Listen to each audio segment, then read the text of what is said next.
మీ ఎలాంటి వ్యాపార ప్రకటనలకైనా వెంటనే మా ఛానల్ సంప్రదించండి. అందరికి నమస్కారం, నేను శిరీష. ప్రస్తుతం మనతో పాటు ఉన్నారు ప్రముఖ జ్యోతిష్య వాచస్పతి బ్రహ్మశ్రీ పోతికూచి చంద్రమౌళి శాస్త్రి గారు. గురుగారితో మాట్లాడదాం. నమస్కారం గురుగారు. ఓం గం గణపతయే నమః. గురుగారు, విశేషంగా ఈ ఏప్రిల్ మాసంలో వృషభ రాశి వారికి ఎలా ఉండబోతుందంటారు? ఎలాంటి జాగ్రత్తలు తీసుకోవచ్చు అంటారు? గ్రహ గోచారం ఈ మాసంలో ఎలా ఉంటుందంటారు వీరికి? ఓం జ్ఞానానందమయం దేవం నిర్మలస్ఫటికాకృతిం ఆధారం సర్వ విద్యానాం శ్రీ హయగ్రీవముపాస్మహే. హయగ్రీవ అనుగ్రహం వలన వృషభ రాశి వారికి ఈ ఏప్రిల్ 1వ తేదీ నుండి 30వ తేదీ వరకు కూడా గ్రహాలన్నీ అనుకూలించాలని, అట్లాగే ముఖ్యంగా గ్రహ గోచారంలో, మాసవారి గ్రహ గోచారంలో మనకి సూర్యగ్రహ ప్రభావం అత్యంత అద్భుతంగా పనిచేస్తుందమ్మ. ఆ తదుపరి శుక్రుడు, బుధుడు, అలాగే కుజగ్రహము. వీళ్ళేంటంటే ప్రతి రాశిని కూడా ఒక నెలన్నర సమయంలోనే దాటేస్తూ ఉంటారు. కాబట్టి ఆ యొక్క ఫలితాల వలన వీరికి జీవితంలో ఎన్నో రకాలైనటువంటి సంఘటనలు, కొన్ని మర్చిపోయేవి కలుగుతాయి, కొన్ని మర్చిపోనివి కూడా కలుగుతూ ఉంటాయి. అందులో వృషభ రాశి వారికి గ్రహస్థితిని గనక గమనించినట్లయితే కుటుంబ స్థానము, ద్వితీయ స్థానంలో ఉన్నటువంటి శుభగ్రహమైనటువంటి గురువు, అట్లాగే లాభస్థానంలో ఏప్రిల్ మాసంలో 2వ తేదీ నుంచి కుజుడు, అలాగే శనిగ్రహము, వీళ్ళిద్దరూ అత్యద్భుతమైనటువంటి ఫలితాలను ఇస్తూ ఉంటారు. చతుర్థంలో ఉన్నటువంటి కేతుగ్రహం కొంచెం ఇబ్బందులను కలుగజేస్తుంది. దశమ స్థానంలో ఉన్నటువంటి రాహుగ్రహం కొన్ని ఆటంకాలని కలుగజేస్తుంది. అట్లాగే ఈ ఏప్రిల్ మాసంలో బుధగ్రహము 11వ తేదీ వరకు కూడా రాహుతో కలిసి కుంభరాశిలో 10వ స్థానంలో ఉండటము, తదుపరి 12వ తారీఖు నుంచి కూడా ఈ నెలంతా కూడా, ఏప్రిల్ మాసం అంతా కూడా కుజుడు శనితో కలిసి ఉండటం, రవి కూడా అక్కడే ఉండటం ఇంకా విశేషప్రదం. అంటే లాభస్థానంలో ఈ మాసంలో వీరికి 4 గ్రహాలు ఉండటం చాలా విశేషప్రదము. అట్లాగే శుక్రుడు ఈ మాసమంతా కూడా 21వ తేదీ 20వ తారీఖు వరకు కూడా వీరు మేషరాశిలో ఉంటారు. ఇది ఈ రాశి వారికి. తదుపరి ఈ మాస చివరిలో 10 రోజులు వృషభ రాశిలోకి వస్తారు. కాబట్టి ఈ యొక్క గ్రహాల యొక్క సంచారము చాలా విశేషమైనటువంటి ప్రాధాన్యతని కలిగి ఉంది ఈ మాసం అంతా కూడా. కాబట్టి మనం ముందుగా చర్చించుకునేటటువంటి విషయంలో మరి వృషభ రాశి వారికి శుభాలు కలిగేటటువంటి కొన్ని సందర్భకరమైనటువంటి ఈవెంట్స్ ఉంటాయి ఈ మాసంలో. విశేషంగా వాటిల్లో వీరి యొక్క రాస్యాధిపతి అయినటువంటి శుక్ర భగవానుడు లాభస్థితిలో, అంటే 12వ స్థానంలో మేషరాశిలో ఉండటం వలన వీరికి ఉన్నటువంటి కొన్ని అప్పుల సమస్య బాధలన్నీ కూడా ఈ నెల 20 తర్వాత కొన్ని తీర్చడానికి అవకాశాలు కలుగుతాయి. అంటే వీరి యొక్క స్వభావంలో కానీ, ఆలోచనలు కానీ, కుటుంబపరమైన సహాయ సహకారాలు కానీ, లేకపోతే వీరు అంతకుముందు ఏదైనా పెట్టుబడి పెట్టినటువంటి దాంట్లో కొంత లాభం కలిగి ధనార్జన వలన కొంత బయటపడే అవకాశాలు ఉంటాయి. కాకపోతే ఏంటంటమ్మా, లాభంలో ఉన్నటువంటి కుజగ్రహము, శనిగ్రహము, రవిగ్రహము, బుధగ్రహము ఈ నెల రోజులు కూడా వీరి యొక్క అనుగ్రహం వలన విశేషమైనటువంటి కార్యసిద్ధి కలుగుతుంది. ద్వితీయంలో ఉన్నటువంటి గురుగ్రహము, లాభంలో ఉన్నటువంటి 4 గ్రహాలు చతుర్గ్రహ కూటమి అంటారు.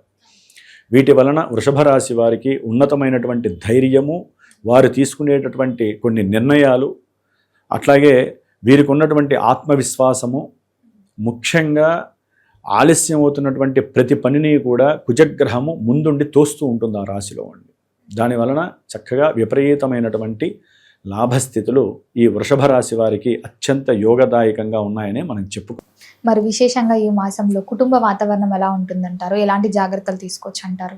వృషభ రాశి వారికి కుటుంబ వాతావరణం చాలా ఆహ్లాదంగా ఉంటుంది. చక్కగా కొంచెం ధనాన్ని వెచ్చించి కుటుంబ సభ్యులందరితో కూడా, అన్నదమ్ములు కావచ్చు, కుటుంబంలో జరిగేటటువంటి కొన్ని పెళ్ళిళ్ళు కావచ్చు, గృహప్రవేశాలు కావచ్చు, శంకుస్థాపనలు, అంటే శుభకార్యాల యందు వీళ్ళు పాల్గొనడం, దాని ద్వారా కొంత డబ్బుని ఖర్చు పెట్టినా సరే చాలా ఆనందాన్ని, ఉత్సాహంగా మనసుని రంజింపజేసుకుంటూ కుటుంబ వాతావరణంలో వీరు మాట్లాడే ప్రతి మాటకి అవతల వాళ్ళు చక్కగా నవ్వుకోవటం, దానివలన వీరు మానసికంగా ఆనందపడటం, అంటే వీరు కోల్పోయినటువంటి కొన్ని బాధలని వీరికి అనుకూలంగా చేసేటటువంటి గ్రహస్థితి వీరికి నడుస్తోంది.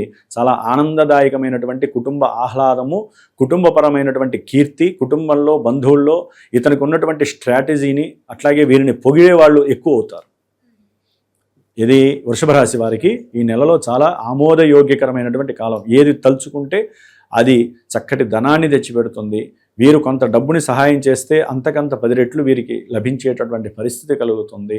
అట్లాగే ప్రేమకి సంబంధించినటువంటి వ్యవహారాలు నడుపుతున్న కొంతమంది ఎవరో ఒకరు ఉంటారు వివాహం చేసుకోవాలని, అది కూడా అభీష్ట సిద్ధి కలగడానికి కొంత అనుకూలమైనటువంటి పరిస్థితులు జరుగుతున్నాయి వృషభ రాశి వారికి అని కొంతవరకు మనం చెప్పుకోవచ్చు.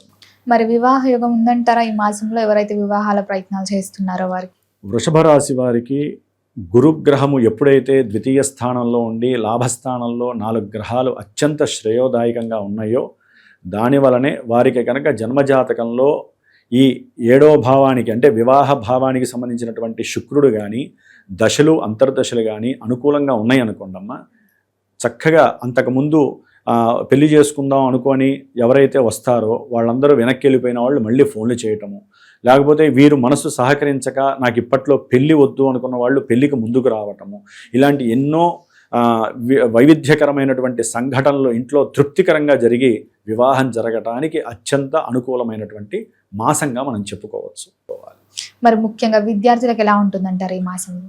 అమ్మ, విద్య ఈ వృషభ రాశి వారికి విద్యాకారకుడైనటువంటి బుధగ్రహము, విద్యని వృద్ధి చేసేటటువంటి గృహగ్రహము చాలా విశేషమైనటువంటి స్థితిగతుల్లో ఉండటం వలన వీరు కనుక కొన్ని కోరికుంటే అంటే విద్య విషయంలో వీరు కోరుకున్నటువంటి విషయం ప్రతిదీ కూడా లాభాల్ని కలుగజేసేటటువంటి స్థితి కలుగుతోంది ఈ మాసంలో.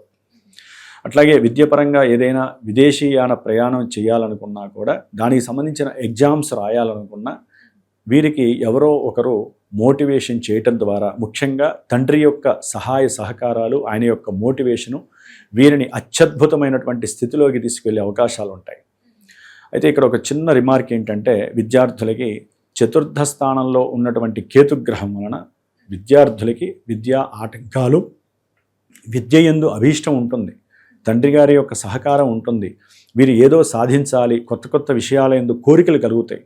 కానీ చతుర్థంలో ఉన్నటువంటి కేతువు ఏంటంటే కాస్త ఆటంకాలని, మతిమరుపుని, అట్లాగే వాళ్ళ మీద వాళ్ళకి నమ్మకం లేనటువంటి స్థితిని, నేను ఎంత చదివినా ఇంతేనేమో, మర్చిపోతానేమో అని చెప్పి ఈ నెలాఖరు మధ్య వరకు కూడా వారికి అదే రకమైనటువంటి ఆలోచనలు తిరుగుతూ ఉంటాయి.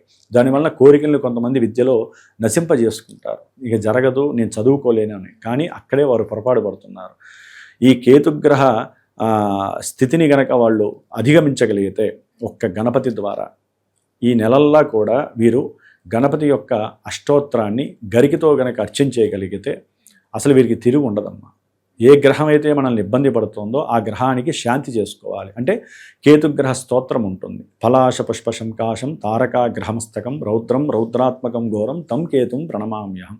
ఈ స్తోత్రాన్ని రోజు 7 సార్లు చదివి గణపతి అష్టోత్తరాన్ని కానీ, లేదా అది చదవలేనటువంటి వాళ్ళు కొంతమంది పిల్లలు టైం సరిపోదు, వాళ్ళు ఏం చేయాలంటే ఓం గం గణపతయే నమః అనే మంత్రాన్ని 70 సార్లు వల్లించుకొని వెళ్తే విద్యార్థులకి విద్యలో ఆటంకము ఉండదు. గృహపరమైనటువంటి కట్టడాలు చేసేవాళ్ళు, రియల్ ఎస్టేట్ వ్యాపారులకు కానివ్వండి, లేకపోతే ఏదైనా భూమిని కొనాలి అనుకున్న వాళ్ళకి లాభం కలిగే అవకాశాలు ఉన్నాయి. కేతువు వలన ఏంటంటే ఇబ్బందులు కలుగుతాయి. కాబట్టి గవర్నమెంట్ ద్వారా వారు కొంచెం ఇట్లాగే నేను చెప్పిన విధంగా ఈ నెల రోజులు చేసుకోవడం ద్వారా ఉన్నతమైనటువంటి గృహ లాభాదులు, విద్యా లాభము, వాహన లాభము కలగటానికి అత్యంత శ్రేయోదాయకమైనటువంటి మాసము ఈ మాసం. మరి ఉద్యోగ వ్యవస్థలో ఉన్న వారికి ఎలా ఉంటుందంటారు? ఉద్యోగ ప్రమోషన్స్ కానీ, ఉద్యోగం మారాలి అనే ఆలోచన ఉన్న వారికి ఈ మాసం కలిసి వస్తుందంటారా? ఉద్యోగరీత్యా, వ్యాపార రీత్యా మార్పులు జరగడానికైతే అవకాశం లేదు. కానీ అమ్మ, ఉన్న దాంట్లో ఎదుగుదల అయితే కనిపిస్తుంది. ఉద్యోగంలో మార్పులు కలిగే అవకాశం లేదు. జన్మజాతకంలో ఏదైనా మార్పులు చేర్పులు జాతకంలో ఉంటే మనం ఏం చెప్పలేం. కానీ ఈ గోచారంలో మాత్రము వీరికి ఉద్యోగస్తులకి, వ్యాపారస్తులకి అఖండమైనటువంటి చక్కటి క్రయ విక్రయాదులు, అట్లాగే ఉద్యోగస్తులకైతే కనుక వారు ఎదురు చూస్తున్నటువంటి మరి ప్రమోషన్స్ రావటము, లేకపోతే చిన్న చిన్న ఆ ఉన్న స్థానంలోనే మార్పులు జరగడం ద్వారా చక్కటి ఆర్థిక లాభస్థితి, బ్యాంకు బ్యాలెన్స్ పెరిగేటటువంటి అవకాశము ఈ వృషభ రాశి వారికి కలుగుతోంది. మరి గురుగారు విశేషంగా ఈ మాసం అంతా అన్ని రంగాల వారికి కలిసి రావాలంటే ఏ దైవాన్ని పూజించవచ్చు అంటారు? ఎలాంటి పరిహారాలు చేసుకుంటే బాగుంటుందంటారు? వృషభ రాశి వారు ఈ మాసమంతా కూడా ఎటువంటి దైవారాధనతో పని లేకుండా గణపతి ఆరాధన ఒక్కటి చేయటి, దుర్గాదేవికి సంబంధించినటువంటి దేవాలయ దర్శనం చేస్తే అంతా శుభం జరగడానికి రాహుకేతువులు తటస్థీకరించి ఆ గణపతి దుర్గాదేవి అనుగ్రహం వీరికి చక్కగా లభిస్తుంది అనుకోవటంలో అతిశయోక్తి లేదు.